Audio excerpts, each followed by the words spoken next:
जो कुछ हम कहानियों में देखते हैं, कहाँ सोच पाते हैं कि ऐसा कुछ अप्रत्याशित हमारे जीवन में भी घट सकता है। कहानियों में तो सुनी सुनाई बातें होती है, लेकिन जब डर का सामना होता है तो उसका रूप कितना भयानक हो सकता है, ये रश्मि आज जानने वाली थी। मामा मामी के लाख मना करने के बाद भी शहर से आई रश्मि जंगल से होकर पहाड़ी पर सनसेट देखने निकल जाती है। उसे कुछ ऐसा महसूस होता है जिसने उसके बदन में सरसराहट पैदा कर दी थी। डर के उन्हीं क्षणों में उसे अपनी कजिन शीतल मिलती है और उसकी सांस में सांस लौट आती है। अरे घबराती क्यों हो? तुम इस गांव में नई आई हो। मेरा जन्म तो यही हुआ था ना। इस जंगल के चप्पे चप्पे की जानकारी है मेरे पास। तुम बस चुपचाप मेरे साथ चलती रहो। लेकिन ये रास्ता तो जंगल के सुनसान इलाके की तरफ जा रहा है। मुझे बहुत डर लग रहा है शीतल। वैसे एक बात बताओ, तुम अचानक यहाँ कैसे पहुँच गई? तुम जानती हो, तुम्हारे आने से पहले बहुत कुछ अजीब घट रहा था मेरे साथ। मुझे सोचकर भी घबराहट हो रही है। तुम्हें लग रहा होगा कि कोई तुम्हारे पीछे है, सही कहा ना? हाँ, बिल्कुल सही कहा। और जब मैंने पीछे मुड़कर देखा, वहाँ कोई नहीं था।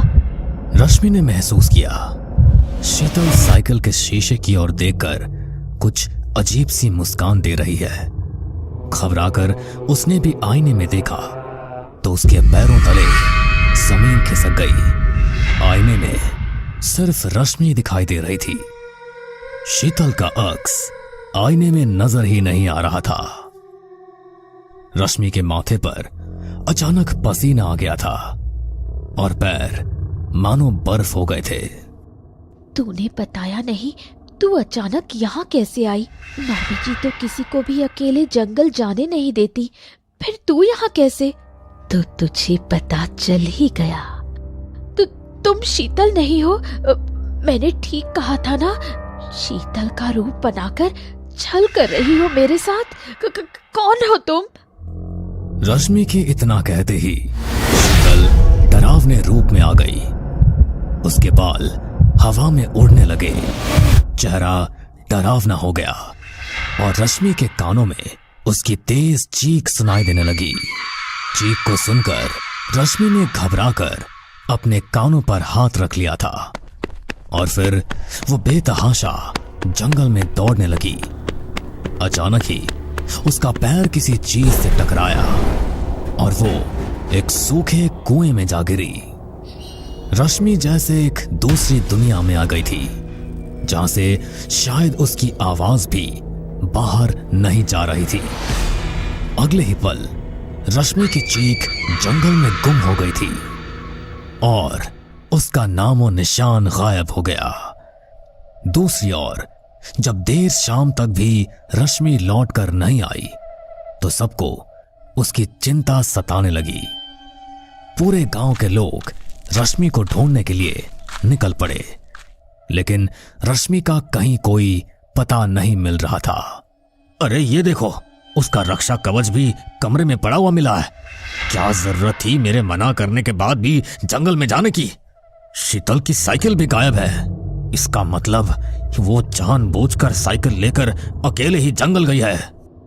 मामा जी की बात सुनकर मामी सर पकड़कर जोर जोर से रोने लगी।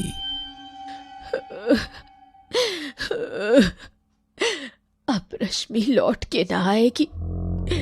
ले गई वो हमारी रश्मि को।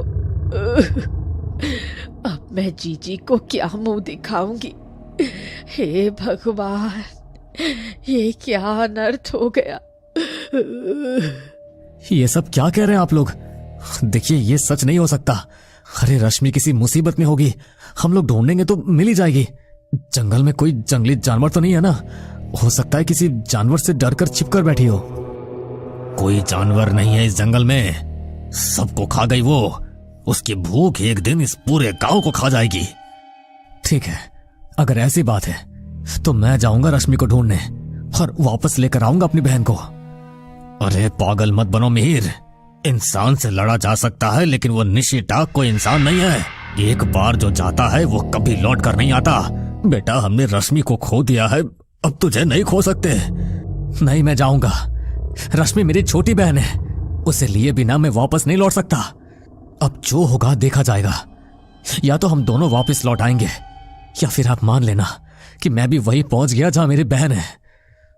गांव वालों ने मिहिर को रोकने की बहुत कोशिश की थी, लेकिन मिहिर किसी की सुने बगैर जंगल में निकल गया था और भटकते हुए उस झोपड़ी में जा पहुंचा था। क्या रश्मि मुझे वापस उसी झोपड़ी में जाने के लिए कह रही है? अगर वो रश्मि थी तो गायब कैसे हो गई? क्या भूल भुलैया है ये? मैं कहां फंस गया हूं? क्या वाकई कोई काली शक्ति है इस जंगल में? अचानक मिहिर को किसी की रोने की आवाज सुनाई देती है, लेकिन वो आवाज बेहद डरावनी थी। ऐसा लगता था मानो आवाज हवा के साथ लहरा रही हो। उस आवाज को सुनकर मिहिर का रोम रोम डर से कांपने लगा था। ये किसी इंसान के रोने की आवाज नहीं हो सकती। कैसी आवाज है ये? क्या कोई मेरे आसपास है? अचानक पेड़ों की शाखाओं पर यहां से वहां कूदने और पत्तों की खड़खड़ाहट सुनाई देने लगती है। मिहिर अपने चारों ओर देखता है, लेकिन उसे दिखाई कोई नहीं दे रहा था। लगता है मुझे वापस जाना ही होगा। मैं देर नहीं कर सकता, मेरी बहन की जान खतरे में है। मिहिर वापस झोपड़ी में पहुंचा तो देखा इस बार झोपड़ी का दरवाजा पहले की तरह खुला हुआ नहीं था। मिहिर ने जाकर दरवाजा खटखटाया तो अंदर से एक अट्टहास की आवाज सुनाई दी।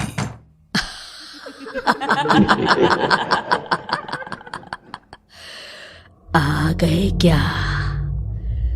मुझे पता था तुम लौटकर जरूर आओगे। अंदर आ जाओ। मैं जानती थी वो मुझे जंगल के बाहर इतनी आसानी से जाने नहीं देगी। यहाँ लोग आते अपनी मर्जी से हैं, लेकिन जाते उसकी मर्जी से हैं। तुम कुछ तो जानती हो उसके बारे में। जो छिपा रही हो बताओ, कौन हो तुम? तुम्हारा क्या रिश्ता है उसके साथ? मैं तो मेहमान समझकर तेरी खातिरदारी कर रही थी। तुझे सब बताना चाहती थी, लेकिन मेरे परोसे भोजन को छोड़कर तूने अच्छा नहीं किया। अब मैं कुछ नहीं बता सकती तुझे। इतना कहकर उस औरत ने झोपड़ी में एक दिया जला दिया, जिसकी रोशनी में मिहिर ने देखा कि छत से लटक रही पोटलियों में जिस पोटली से कुछ रिस रहा था वो कुछ और नहीं बल्कि खून था। और वो पोटली जिस कपड़े में बांधी हुई थी वो तो वही कपड़ा था जिसे रश्मि ने पहना हुआ था। इससे पहले कि मिहिर कुछ कह पाता, अचानक झोपड़ी के दरवाजे पर दस्तक हुई, जिसे सुनकर उस औरत ने उंगली से मिहिर को चुप रहने का इशारा किया। कुछ देर तक कोई दरवाजे को पीटता रहा और फिर अचानक वो आवाज आना बंद हो गई। उसे पता चल गया है कि तू यहाँ है। उसे तेरी गंध आ गई है। अब तुम यहाँ नहीं रुक सकते। वो फिर आएगी और इस बार छोड़ेगी नहीं तुम्हें। तुम किसकी बात कर रही हो? कौन है वो? वही निशिटाक। मिहिर कुछ समझ नहीं पा रहा था। आखिर वो करे तो क्या करे। बाहर निशिटाक उसका शिकार करने के लिए घूम रही थी और अंदर जो बैठी थी वो भी किसी पहेली से कम नहीं थी। वो कोई औरत है या पिशाचिनी? सामने टपकता खून किसका है? और उसकी बहन का कुर्ता यहां कैसे आया? सवाल बहुत सारे थे, लेकिन उसके पास अभी भी कोई जवाब नहीं था। अचानक ही मिहिर की नजर झोपड़ी की खिड़की की ओर गई, जहां से कोई डरावनी शक्ल की औरत अंदर झांक रही थी। उसकी डरावनी शक्ल देखकर मिहिर के मुंह से भी चीख निकल जाती है। उसने तुम्हें देख लिया, अब कुछ नहीं हो सकता। लेकिन अब मैं क्या करूं? मैं अपनी बहन को मरने के लिए नहीं छोड़ सकता। मैं यहां से बाहर नहीं जा सकता।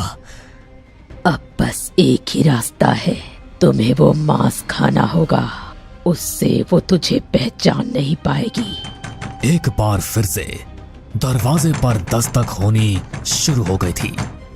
ऐसा लगता था बाहर जो भी है अगले पल दरवाजा तोड़ देगा।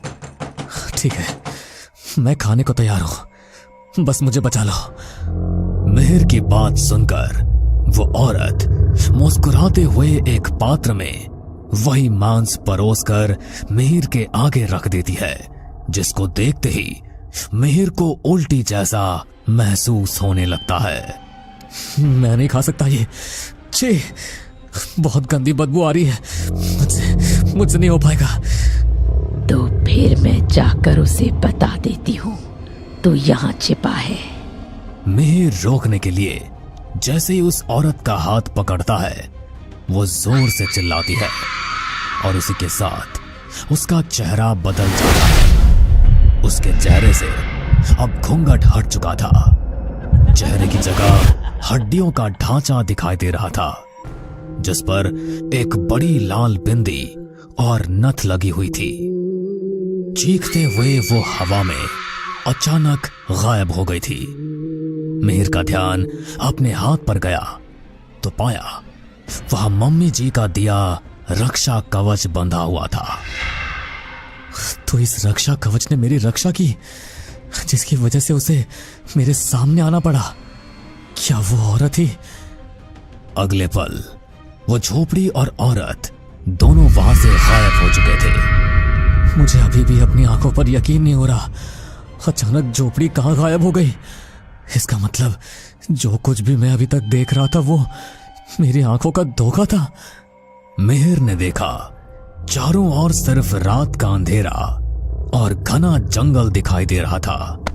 मिहिर ने दौड़कर कुछ कदम आगे बढ़ाए तो उसे किसी के सिसकने की आवाज सुनाई देने लगी। कुछ कदम चलने के बाद उसे महसूस हुआ आगे अंधेरे में पेड़ के नीचे कोई बैठा हुआ है। अभी कुछ देर पहले हुई घटना के बाद मिहिर का दिल अब डर से कांप रहा था। वो उस लड़की के नजदीक जाना तो नहीं चाहता था, लेकिन फिर भी रश्मि के होने की संभावना को महसूस करके वो धीमे कदमों से उस तरफ बढ़ने लगा। मिहिर ने हकलाते हुए बहन का नाम पुकारा। रश्मि, रश्मि, ये तू ही है ना मेरी बहन? मिहिर की बात सुनकर अचानक रोने की आवाज बंद हो गई। मिहिर पहले से भी अधिक सावधान हो गया और उसने पास में पड़ी लकड़ी को आग लगाई और आग की रोशनी में उस लड़की की तरफ देखा तो उसे सामने बाल बिखराए कोई औरत पेड़ के नीचे दिखाई दी। मिहिर का रोम रोम डर से कांप उठा। तभी रश्मि की जानी पहचानी आवाज उसके कानों में आई। भैया, ये मैं हूँ, बचा लो मुझे भैया, आप आ गए। रश्मि मेरी बहन, ये तू है? मैं आ गया, तू घबरा मत। तू ये बता, तू यहाँ कैसे पहुंची? मैं बताती हूँ भैया, पहले ये रस्सी खोलकर मुझे आजाद करो और जल्दी चलो यहाँ से। हाँ, तू ठीक कह रही है, बातें बाद में होगी, अभी फटाफट निकलते हैं यहाँ से। एक मिनट भैया, ये रक्षा कवच ये मुझे पहना दो प्लीज, नहीं तो वो फिर से मुझे पकड़ लेगी। ठीक है, तू घबरा मत, ये ले, मैंने उतार दिया अपना रक्षा कवच, ये तो पहन ले, तेरी सुरक्षा ज्यादा जरूरी है। मिहिर ने जैसे ही वह रक्षा कवच अपने हाथ से उतारकर रश्मि को पहनाया, अगले पल उसकी आंखों ने फिर उसे धोखा दे दिया। जिसे वो रश्मि समझ रहा था वो कोई था ही नहीं। रक्षा कवच जमीन में पड़ा था और उसके पीछे से किसी की डरावनी सी आवाज हवा में लहरा रही थी। मिहिर ने मुड़कर देखा, वहां निशी डाक खड़ी हुई थी। बस बहुत हुआ, अब खेल खत्म। मेरे बुलाने पर तूने जवाब दिया और अब तेरे हाथ में वो कवच भी नहीं। अब तू मेरा शिकार है। आज तुम दोनों भाई बहनों का एक साथ शिकार करूंगी। निशी डाक बिजली की तेजी से मिहिर के नजदीक आती है और घूर कर उसे देखती है तो मिहिर हवा में उछलकर पेड़ से जा लगता है। बहुत तेज है तू। मेरे छल से आज तक कोई निकल नहीं पाया, लेकिन तू हर बार बचता गया।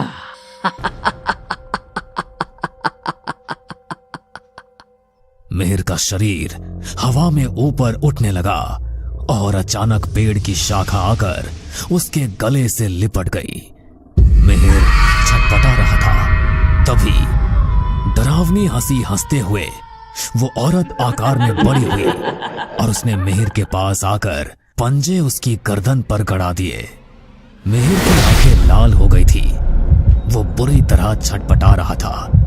तभी उसका हाथ अपनी जेब पर गया। उसने रश्मि का रक्षा कवच निकालकर निशी डाक के हाथ पर बांध दिया और कसकर उसको पकड़े रखा।